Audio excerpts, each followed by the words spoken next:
আসসালামু আলাইকুম রহমতুল্লাহ। Welcome to viral news BD. Viral news বিডির পক্ষ থেকে বাংলাদেশের সকল সরকারি চাকরিজীবীদের জন্য একটি মহা সুখবর।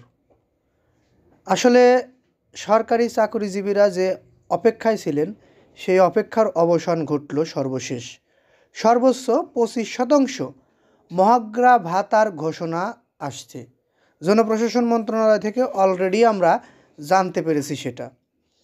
এখানে সরকারি চাকরিজীবীরা 1 থেকে 3য় গ্রেডের মূল বেতনের 10%, 4 থেকে 10 গ্রেডের মূল বেতনের 20% এবং 11 থেকে 20 গ্রেডের মূল বেতনের 25% হারে মহার্ঘ ভাতা দেওয়ার কথা রয়েছে। এবারই প্রথম গ্রেড অনুযায়ী সরকারি কর্মচারীদের মহার্ঘ ভাতা দেওয়া হবে। যারা পেছনের গ্রেডের চাকরি করেন তারা বেশি হারে এ ভাতা পাবেন, অর্থাৎ কর্মচারীদের মহার্ঘ ভাতা বেশি হবে।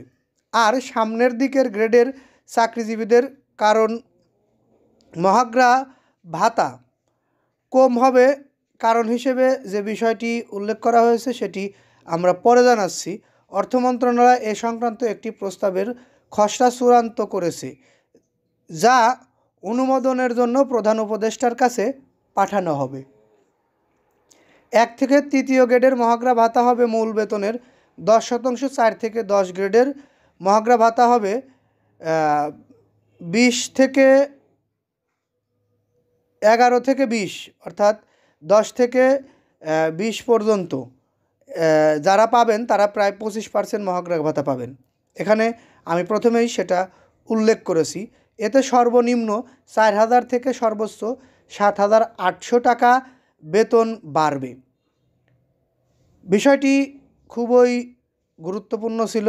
সরকারি চাকরিজীবীদের প্রায় 7,800 অর্থাৎ সর্বোচ্চ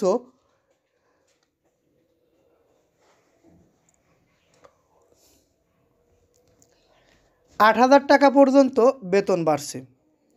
আসলে এই খবরটি পাওয়ার পরে সরকারি চাকরিজীবী যারা রয়েছেন তাদের অনেক খুশি হওয়ার কথা।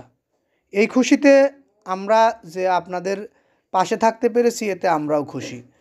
আমরা আপনাদের মাঝে নিউজটি পৌঁছে দিয়েছি, এই জন্য আপনাদের কাছে আমাদের দাবি থাকবে সেটি হচ্ছে আপনারা আমাদের এই নিউজে বেশি বেশি লাইক, কমেন্ট, শেয়ার করবেন। আর পরবর্তীতে আমাদের থেকে এরকম ধরনের ভিডিও পেতে অবশ্যই চ্যানেলটি সাবস্ক্রাইব করে বেল বাটন অন করে রাখবেন। প্রায় 7,800 টাকা যাদের বেতন বাড়বে তাদের কিন্তু ওই 1 থেকে 3য় গ্রেডের বেতনই 7,800 টাকা বাড়বে, কারণ তাদের বেতন অনেক বেশি। সেই বেশির কারণে 10%ও তাদের অনেক বেশি বাড়বে, অথবা 4 থেকে 10 নম্বর গ্রেডে যারা রয়েছেন তাদেরও কিন্তু 20%। এটিও কিন্তু অনেক ভালো মানের বাড়ার কথা। তবে 11 থেকে 20তম গ্রেডে 25% হলেও টাকার অঙ্কটা অতটা হবে না। এ কারণে আসলে সব মিলে জিলে পাশাপাশি রেখেছে সরকার, এই জিনিসটা অনেক ভালো করেছে। কারণ গ্রেড অনুযায়ী পার্সেন্টেজ করায় সবাইকেই সমানভাবে মূল্যায়ন করা হয়েছে বলে আমরা মনে করছি। যাই হোক, এই নিউজটি এই পর্যন্তই। পরবর্তী নিউজ পেতে অবশ্যই চ্যানেলটি সাবস্ক্রাইব করবেন। আসসালামু আলাইকুম।